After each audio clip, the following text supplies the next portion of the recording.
ಅದು ಇಂಪಾರ್ಟೆಂಟ್. ಒಬ್ಬ proven leader ಇರಬೇಕು. ಅವನ ಮಾತು ಮತ್ತೆ ಕೃತಿ ಒಂದಕ್ಕೊಂದಕ್ಕೆ ಕನೆಕ್ಟಿವಿಟಿ ಇರಬೇಕು. ಇವತ್ತು ಮೋದಿ ಅವ್ರನ್ನ ಮೋದಿ ಹೈತ ಮುನ್ಕಿನಿ ಅಂತ ಯಾಕೆ ಹೇಳ್ತಿದೀವಿ ಅಂದ್ರೆ ಆದರಣೀಯ ಮೋದಿ ಅವರು ಹೇಳಿದ್ದೆಲ್ಲ ಮಾಡಿದ್ದಾರೆ. ಹೇಳಿದ್ದೆಲ್ಲ ಮಾಡಿದ್ದಾರೆ. ಒಂದ್ ನಿಮಿಷ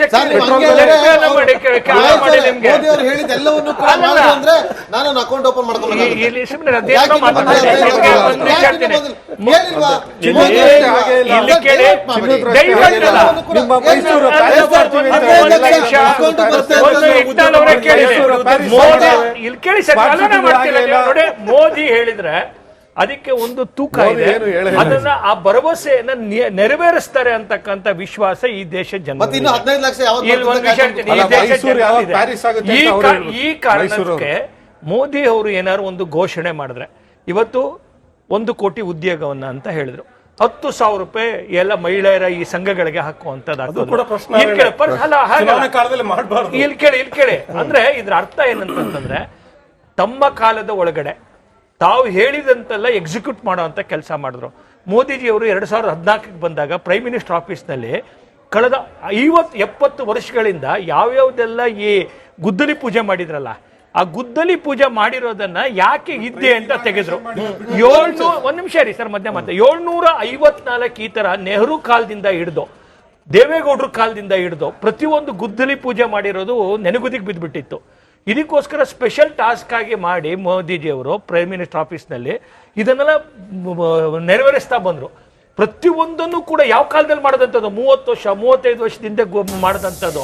ಇವತ್ತು ಜನರಿಗೆ ಬಿಹಾರದಲ್ಲಿ ಸಂಭ್ರಮೋತ್ಸವ ರಂಗೇರ್ತಾ ಇದೆ. ಅಲ್ಲ, ನಾವು ಸಂಭ್ರಮ ಮಾಡ್ತಿಲ್ಲ ಸರ್. ಇವತ್ತು ನಿಜ ಹೇಳ್ತೀನಿ ಕೇಳಿ,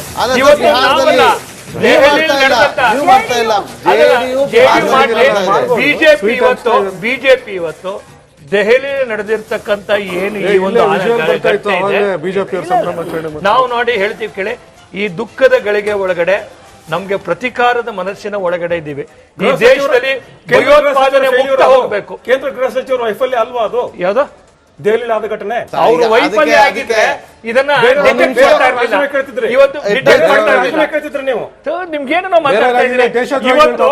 ಇವತ್ತು ಅವತ್ತು ಆ ಯಾರು ಚಕ್ರವರ್ತಿ ನಿತೀಶ್ ಕುಮಾರ್ ರಾಜೀನಾಮೆ ಕೊಟ್ಟಿದ್ದಾರೆ ಒಂದು ರಿಲೇ ಆಕ್ಸಿಡೆಂಟ್ ಅದೇ ಈ ಚಕ್ರವರ್ತಿ ಒಬ್ಬ ಅಧಿಕಾರಿ ಇವತ್ತು ಬೆನ್ನೆತ್ತಿ ಬಂದು ಅನಂತನಾಗಿಂದ ಬಂದು ಫರೀದಾಬಾದ್ ತನಕ ಬರಬೇಕು ಅಂದ್ರೆ ಅಲ್ಲಿ ಇಲಾಖೆ ಕೆಲಸ ಮಾಡಿದೆ. ಬಿಹಾರದ ಪಾಸಿಟಿವ್ ಥಿಂಗ್ ನಿಮ್ಗೆ ಹೇಳ್ತೇನೆ. ಪಟ್ನಾದಿಂದ ನಳಂದ, ನಳಂದಿಂದ ರಾಜ್ಗಿರ್, ರಾಜ್ಗಿರಿಂದ ಗಯಾ, ರಾಜ್ಗಿರಿಂದ ನವಾಡ, ಗಯಾ, ಬೋಧ್ಗಯಾ. ಇದನ್ನ ಹೇಗೆ ಟೂರಿಸ್ಟ್ ಸರ್ಕ್ಯೂಟ್ ಆಗಿ ಮಾಡ್ತಾ ಇದ್ದಾರೆ ಅಂತ ನಾನು ನಿಮ್ಗೆ ಹೇಳ್ತೇನೆ. ನಳಂದ ಇಸ್ ಪಾಪ್ಯುಲರ್ ಅಂದ್ರೆ ನಳಂದ ಯೂನಿವರ್ಸಿಟಿ, ಹಳೆ ಯೂನಿವರ್ಸಿಟಿ ನಿಮ್ಗೆ ಗೊತ್ತಿರೋ, ನಮ್ಮ ಪಾಠ್ಯ ಪುಸ್ತಕದಲ್ಲಿ ಓದಿದೆ, ನಾನು ನೋಡಿ ಬಂದಿದ್ದೀನಿ. ಅದು ಪಾಪ್ಯುಲರ್ ಸೈಟ್, ಪ್ರವಾಸಿ ತಾಣ ಆಗಿದೆ. ಅನೇಕ ಬೇರೆ ಬೇರೆ ದೇಶಗಳಿಂದ ಬರ್ತಾರೆ ಜನರು. ಅದು ತುಂಬಾ ಇಂಪ್ರೂವ್ಮೆಂಟ್ ಆಗಿದೆ. ಅಲ್ಲಿ ಈಗ ಹೊಸ ಮಾಡರ್ನ್ ನಳಂದ ಯೂನಿವರ್ಸಿಟಿಗೆ ಹೊಟ್ಕೊಂಡಿದೆ, ಅದು ಸ್ಥಾಪನೆ ಆಗಿದೆ. ರಾಜ್ಗೀರ್ ಸಿಟಿ ಹಳತಿ ಹಿಂದೆ ಏನಿತ್ತು, ಬರೀ ಮಣ್ಣಿನ ಗಡ್ಡೆಗಳೇನಿದ್ದು, ಅದು ಒಂದು ದೊಡ್ಡ ಸಿಟಿ ಆಗಿ ಬೆಳೆದಿದೆ ರಾಜ್ಗೀರ್ ಅನ್ನೋದು. ನಳಂದ ಜಿಲ್ಲೆಯ ವ್ಯಾಪ್ತಿಯಲ್ಲಿ ಬರುತ್ತೆ. ರಾಜ್ಗೀರ್ ಆದ ನಂತರ ನಿಮಗೆ ನವಾಡ ಅಂತ ಬರುತ್ತೆ. ಅದೆಲ್ಲ ಬುದ್ಧ ಓಡಾಡಿದಂತ ಸ್ಥಳ. ಸರ್ಕ್ಯೂಟ್ ಮಾಡಿದ್ರಲ್ಲ, ಬುದ್ಧ ಸರ್ಕ್ಯೂಟ್ ಮಾಡಿ ಅಲ್ಲಿ ನವಾಡದ ಹಿಲ್ಸಾ ಅನ್ನುವ ಪ್ರದೇಶದಲ್ಲಿ 123 ಫೀಟ್ ಎತ್ತರದ ಬುದ್ಧನ ಪ್ರತಿಮೆ ನಿರ್ಮಾಣ ಆಗ್ತಿದೆ. ಇನ್ನೇನೊಂದು 6 ತಿಂಗಳು 1 ತಿಂಗಳಲ್ಲಿ ಅದು 6 ತಿಂಗಳು 1 ವರ್ಷ ಎಲ್ಲ ಅದು ಉದ್ಘಾಟನೆ ಆಗಿದೆ. ಇಡೀ ದೇಶದಲ್ಲಿ ಬಹುಶಃ 123 ಫೀಟ್ ಉದ್ದದ ಇದಿಲ್ಲ. ನಿಮಗೆ ಅಲ್ಲಿ ಅದು ಪಾಸ್ ಆದ ನಂತರ ನಿಮಗೆ ಗಯಾ ಸಿಗುತ್ತೆ, ಆಮೇಲೆ ಬೋಧ್ ಗಯಾ ಸಿಗುತ್ತೆ. ಆ ಸ್ಟ್ರೆಚ್ ಅನ್ನು ಇಡೀ ಒಂದು ಪಾಪ್ಯುಲರ್ ಮತ್ತೆ ಟೂರಿಸ್ಟ್ ಸೈಟ್ ಮಾಡ್ತಾ ಇದ್ದಾರೆ. ಅದರಿಂದ ಆಮೇಲೆ ರಾಜಕೀಯದಲ್ಲಿ ಒಂದು ನಿಮಿಷ ಬರ್ತೀನಿ. BR ಪಾಟೀಲ್ ಅವರು ಇದ್ದಾರೆ ನಮ್ಮೊಂದಿಗೆ ಈಗ ಸಂಪರ್ಕದಲ್ಲಿ. BR ಪಾಟೀಲ್ ಅವರ ನಮಸ್ಕಾರ.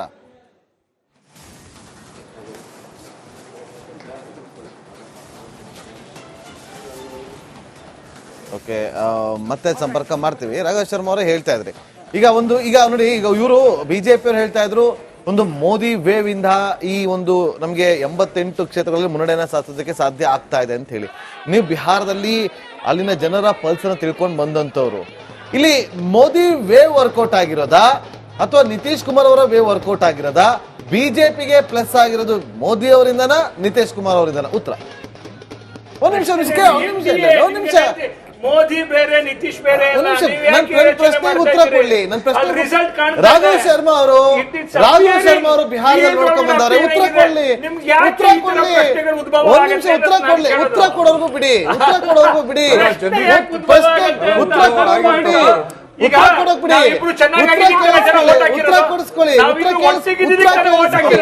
ಉತ್ತರ ಕೇಳಿಸ್ಕೊಳ್ಳಿ ಪ್ಲೀಸ್.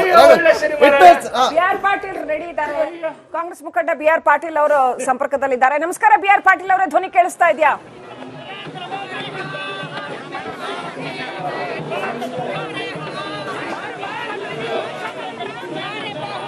ನಮಸ್ಕಾರ.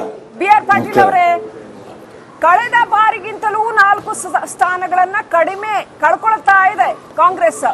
ರಾಹುಲ್ ಗಾಂಧಿ ಅವರ ಹೋರಾಟ ಯಾವುದು ಕೂಡ ವರ್ಕೌಟ್ ಆಗಿಲ್ಲ ಬಿಹಾರದಲ್ಲಿ. ವೋಟ್ ಚೋರಿ ವಿಚಾರ ಜನಗಳನ್ನ ತಲುಪೇ ಇಲ್ಲ, ಜನಕ್ಕೆ ಮ್ಯಾಟ್ರೇ ಆಗಿಲ್ಲ ಎಲ್ಲೋ ಒಂದ್ ಕಡೆ. ಸೊ ಏನ್ ಹೇಳಕ್ ಬಯಸ್ತೀರಿ? ಕಾಂಗ್ರೆಸ್ ಮಣ್ಣು ಮುಕ್ತಾ ಇದೆ ಬಿಹಾರದಲ್ಲಿ.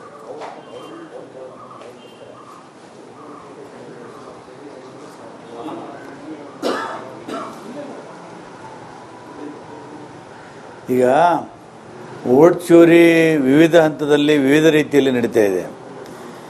ಏನು ಬಿಹಾರದಲ್ಲಿ ನಿತೀಶ್ ಕುಮಾರ್ ಅವರು ಅಧಿಕೃತವಾಗಿ ಸರ್ಕಾರದ ಬೊಕ್ಕಸದಿಂದ 10,000 ರೂಪಾಯಿ ಪ್ರತಿ ಮನೆಗೆ ಕೊಟ್ಟರು. ಇದು ಡಕಾಯಿತಿ ಅಲ್ವಾ? ಇದು ಹಗಲು ದರೋಡೆ ಅಲ್ವಾ? ಇದಕ್ಕಿಂತ ದೊಡ್ಡ ಕರಪ್ಷನ್ ಯಾವ್ದು ಬೇಕು? ವೋಟ್ ಚೋರಿದು. ಅದು ಚೋರಿ ಕಳ್ತನ. ಇದು ಸಾಕ್ಷಾತ್ ಇದು ಖರೀದಿ ಮಾಡೋದು ದುಡ್ಡು ಕೊಟ್ಟು. ಸೊ ಇಂಥದ್ರಲ್ಲಿ ಮಹಿಳೆಯರು ಪರ್ಸೆಂಟೇಜು ಜಾಸ್ತಿ ವೋಟಿಂಗ್ ಆಗಿದೆ. ಹಾಗಾಗಿ ನಮಗೆ ಸ್ವಲ್ಪ ವ್ಯತಿರಿಕ್ತ ಆಗಿದೆ. ರಾಹುಲ್ ಗಾಂಧಿಯವರ ಹೋರಾಟ ಖಂಡಿತವಾಗಿಯೂ ವಿಫಲ ಆಗಿಲ್ಲ. ಅದು ಸಾಕಷ್ಟು ಜಾಗೃತಿ ಮೂಡಿಸಿದೆ. ಇದ್ರ ಬಗ್ಗೆ ಚರ್ಚೆ ನಡೆದಿದೆ. ಇಡೀ ದೇಶದಲ್ಲಿ ಇನ್ನೂ ಚರ್ಚೆ ಆಗಬೇಕು ಅಂತ ನಾವು ಬಯಸಿದ್ದೇವೆ. ಒಟ್ಟಿನಲ್ಲಿ ಬಿಹಾರ ಚುನಾವಣೆಯಲ್ಲಿ ನಮ್ಮದು ಸ್ವಲ್ಪ ತಪ್ಪುಗಳಿದ್ದಾವೆ. 11 ಕ್ಷೇತ್ರಗಳಲ್ಲಿ ನಾವು ಫ್ರೆಂಡ್ಲಿ ಕಂಟೆಸ್ಟ್ ಮಾಡಿದ್ವಿ. ಸ್ವಲ್ಪ ಜನ ನಂಬೋದಿಲ್ಲ. ಈ ಲೆಫ್ಟ್ ಪಕ್ಷದವರು ಬಹಳ ಗಟ್ಟಿಯಾಗಿದ್ದಾರೆ. ನಮ್ಮ ಸಂಘಟನೆ ಕೊರತೆ ಇದೆ. ಆದ್ರೆ RJD ಶಕ್ತಿ ಇನ್ನೂ ಬಲವಾಗಿದೆ. ಮತ್ತು ಅಲ್ಲಿ ಜಾತಿ ಸಮೀಕರಣ ಇದೆಯಲ್ಲ, ಅದು ಬಹಳ ಪ್ರಮುಖವಾದದ್ದು. ಸರಿ, ಬಿಆರ್ ಪಾಟೀಲ್ ಅವರೇ,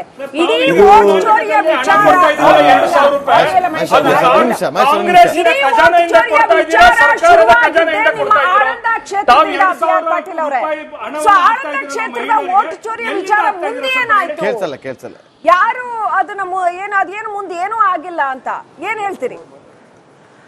ನಾವು ಈ ಆಳಂದ್ ಪ್ರಕರಣದಲ್ಲಿ ಏನು SIT ತನಿಖೆ ನಡೀತಾ ಇದೆ. ಇವತ್ತು ಹಿಂದೂ ಪತ್ರಿಕೆಯಲ್ಲಿ ಬಂದಿದೆ, ಒಬ್ಬನನ್ನ ಅರೆಸ್ಟ್ ಮಾಡಿ ತಂದಿದ್ದಾರೆ ಬಂಗಾಲದಿಂದ. ಇದು ಬಹಳ ದೊಡ್ಡ ಷಡ್ಯಂತ್ರ ಇದೆ. ಇದು ಖಂಡಿತವಾಗಿ ಆಳಂದ್ ಕೇಸ್ದಲ್ಲಿ ಅದು ಸಿಗ್ತಾರೆ. ಅದು ಯಾರು ಕಳ್ಳತನ ಮಾಡಿದ್ದಾರೆ, ಯಾರು ತಪ್ಪು ಮಾಡಿದ್ದಾರೆ ರಾಜಣ್ಣ ಒಂದು ಮಾತು ಹೇಳಿದ್ರು, ನೀವು ಎಲೆಕ್ಷನ್ ಕಮಿಷನ್ಗೆ ಅವಾಗ್ಲೇನೆ ಅಬ್ಜೆಕ್ಷನ್ ಫೈಲ್ ಮಾಡಬಹುದಾಗಿತ್ತಲ್ಲ, ನಿಮ್ದೇ ಸರ್ಕಾರ ಬಂತು ಆಮೇಲೆ ಅವಾಗ್ಲೇನೆ ಅಬ್ಜೆಕ್ಷನ್ ಫೈಲ್ ಮಾಡಬಹುದಾಗಿತ್ತಲ್ಲ, ಯಾಕೆ ಮಾಡಿಲ್ಲ? ಹಂಗ ಹೇಳಿದಕ್ಕೆ ರಾಜಣ್ಣ ಅಧಿಕಾರ ಕಳ್ಕೊಂಡ್ಬಿಟ್ರು.